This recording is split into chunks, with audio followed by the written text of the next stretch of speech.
Hi guys, so we're back again. We have Wendy Nicely here today as featured in our series, highlighting the artists that are part of Dawn of a New Decade. And how are you doing, Wendy?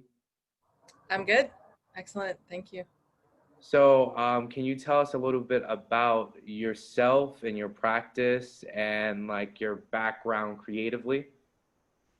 Um, okay. Yeah. So, myself, my practice, my background creatively. So I just want to like lay this foundation really fast. For me, I don't feel like my creativity and that work is exclusive to anything else I do in my life. For me, everything happens creatively. So all of the work that I do is imbued with the same spirit of curiosity and play, and experimentation and pushing the boundaries, pushing the limits, and seeing how far we can go as human beings. So that being said, I think formally, my first medium was photography. Um, and then I think I really got familiar and felt freer with photography when I started doing self-portraiture and started to really engage it in my own developmental work, and in my own self-exploration. I did a lot of work in India, as it's a place I've traveled to quite a bit. Again, it was all really a part of my own self-exploration, my own self-learning. Um, and what else? And I also dance Buto, which is a Japanese avant-garde dance, and do performance art. And what else do I got for you? And I also work as a therapeutic coach. My background is actually in mental health as well. So I have my undergrad in psychology and my graduate in clinical mental health counseling. And in that work, I bring the creative spirit to that as well. It's all about co-collaboration, about working creatively. And the vast majority of the people that I work with are artists. So I get to work with a group of people who resonate with me and whom I resonate with, in pushing the boundaries of their life and in living in a way that is creative and inspired. So there you go. Oh, I cannot hear you. So my next question would be is that how does like,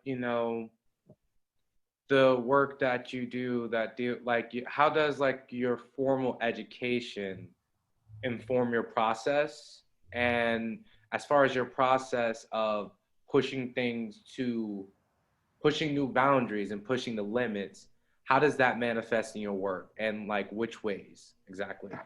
So funny. Okay, so one of my very first photography teachers when I was like a high schooler, she said to me, you have to learn the rules so that you can forget them. And I feel like in terms of formal education, that was some of the most useful advice I had ever heard, or sort of wisdom sort of that I ever heard. And it's really in alignment with and in keeping with how I've come to work as a person. And initially when I went to school for photography, when I got out, I was very rigid in my approach to creativity. And I was trying to follow all the rules. And the thing is, I had already sort of conditioned myself to know what those rules were. I could basically throw them out at a certain point. And I've gotten to that point, I think, in my life and with creativity and with the things that I do, where I know the rules well enough to be able to throw them out and to not play by them anymore. So, and to really explore in the ground of the present moment. Like, I don't want to be anywhere else. Um, Sorry to sound a little cliche, but there is actually nowhere else to be. And so this is for me where I'm inspired, and I'm not inspired by my education, if I'm honest with you. I'm not inspired by the rigidity of that like sort of left brain linear way of going about the world. But I mean, even to make a statement like that, obviously was informed by my education to be able to say that kind of a thing.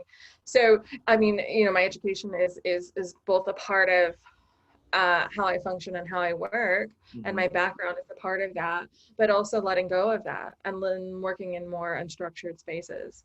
So I hope that that answered your question. That makes sense. What are some of the current themes in which you're currently exploring in your work? I'm doing a lot of like workshops and teaching in my own work.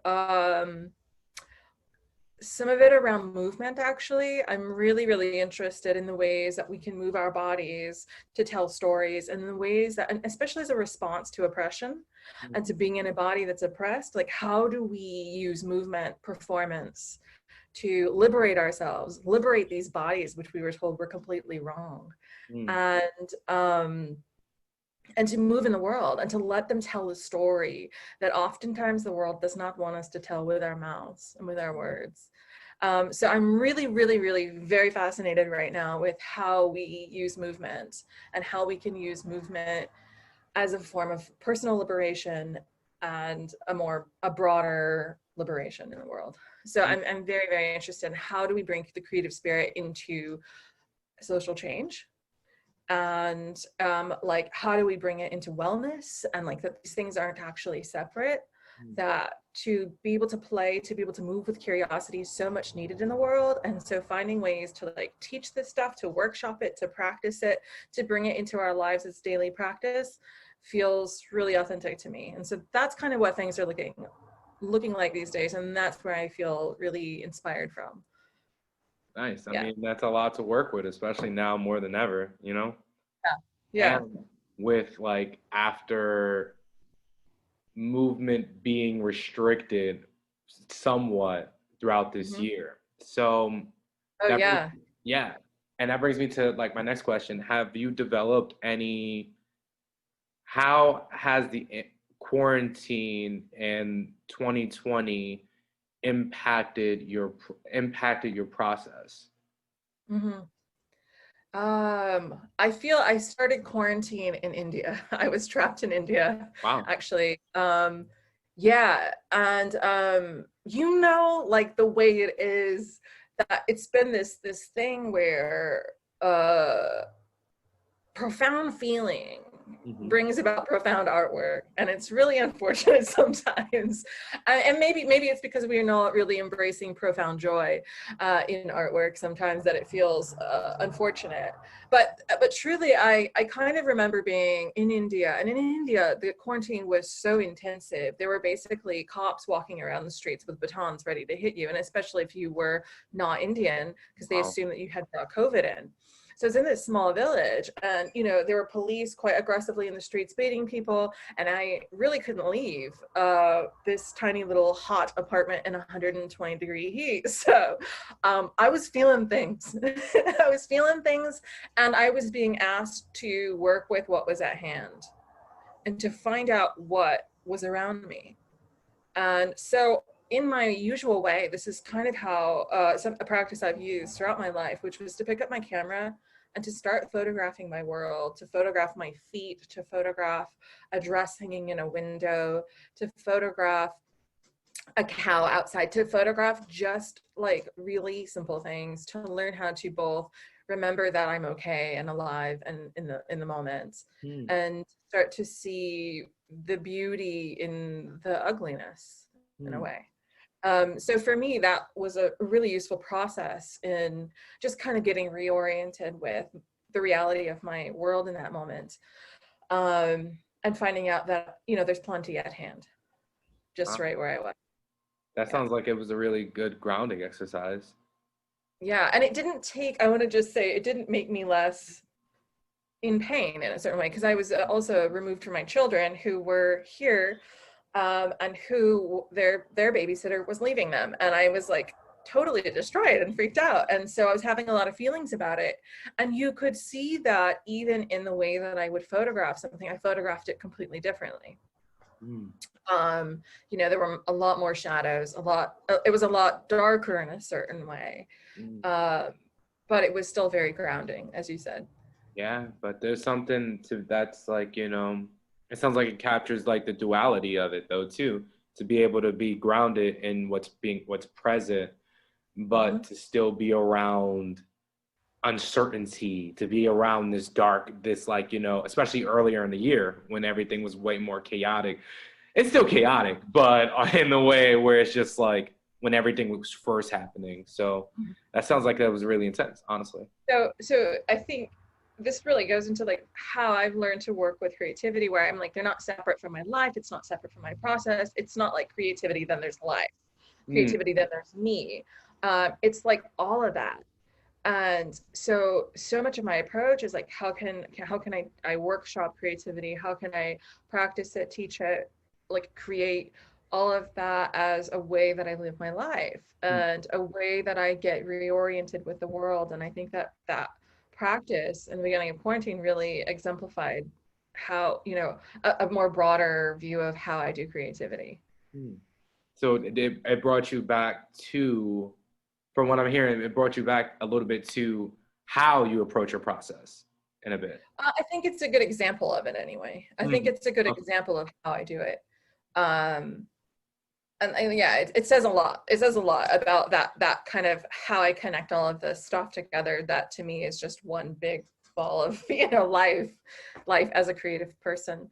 Mhm. And creativity as process, which is something I've said over and over and over again, how we can use it to not just make something that's visually appealing or that stirs something up or creates a feeling in the viewer, or as the artist, but how do we make something from like the very core of our experience or the very core of who we are, from our own pain, from our uncertainty, like from our process. Yeah. Yeah.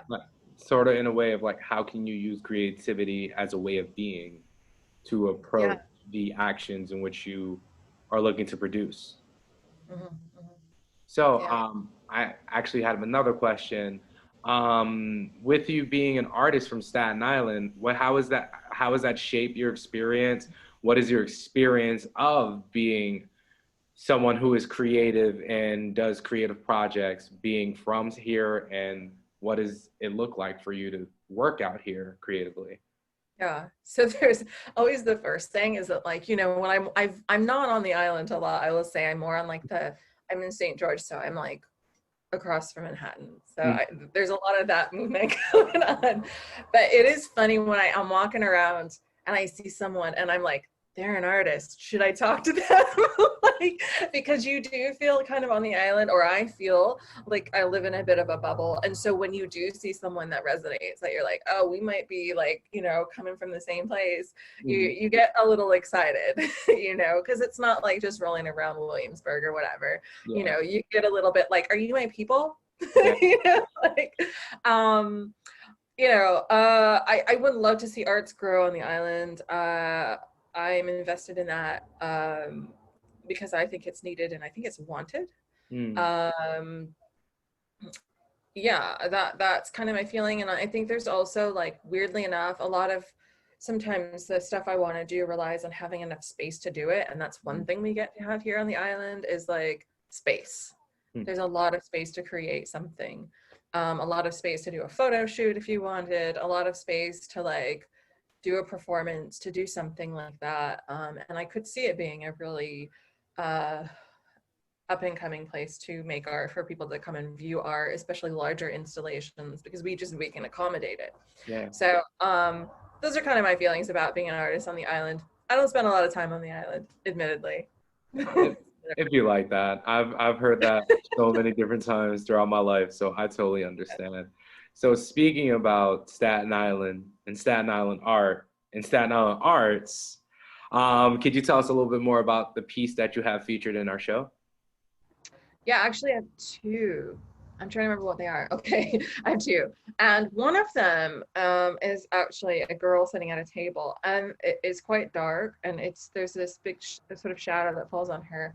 Mhm. And that piece was one of those pieces. I was doing a challenge, a personal challenge, where I was feeling a bit like ungrateful and out of touch with like my life was becoming very ordinary in my home. I was kind of getting, you know, you get used to it. You get used to the door being where it is. You get used to like everything that's in your life and you stop really seeing it. Mm. And so I started to photograph my space. Mm. Um, and that was a picture that came out of that. It wasn't staged. It wasn't intentional, and you know, or intentionally set up in any way. It was a moment in time, with, you know, with my daughter sitting at a table, and just kind of only half being really there, um, and capturing that. So that was the basis of that, and it's really kind of profound to see how much beauty we can sort of capture if we're paying attention. And then the second one is a Butoh dancer who is a friend of mine as well. And it was taken here on Staten Island. And that's as much as I can say that I was out on the beach on these rocks. It was about this time of year. It was freezing. And he was such a trooper, and we were there like all day setting up lighting, doing this, experimenting, and got this really, really beautiful shot. And he was really just experiencing himself, and I was experiencing myself with him. And so there was a lot of us actually moving together, and me sort of tracking him and his movements and allowing him to experience himself in that way. So with that photo, is that the natural light of the photo, like the natural like, because it kind of has like a cloudy when you, it's funny that you say it was super cold, that it was around this time and it's cold, because you could see the tonal temperature of the photo and it looks like it's cold during that time. Yeah, it's very possible. I think at the time I had lights, but we weren't using it. We were there until like almost pitch black. Wow. But there were some other shots that came out of that which were also really beautiful. But ultimately, funny, what I had set out for, it was very structured, and I had this idea, and we did it, but I didn't love it nearly as much as what happened organically. And that was, you know, another lesson on just following the moment and being here. But in terms of the lighting, I may have at most used the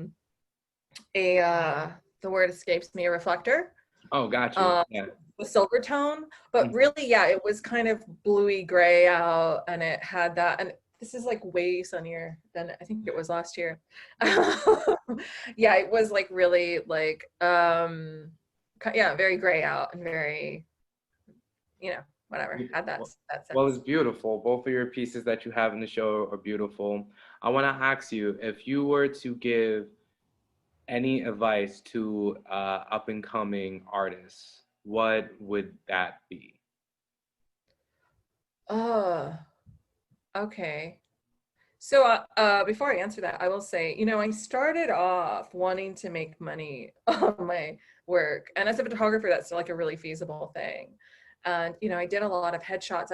I'm from LA originally, and I did a lot of headshots in LA and a lot of that stuff.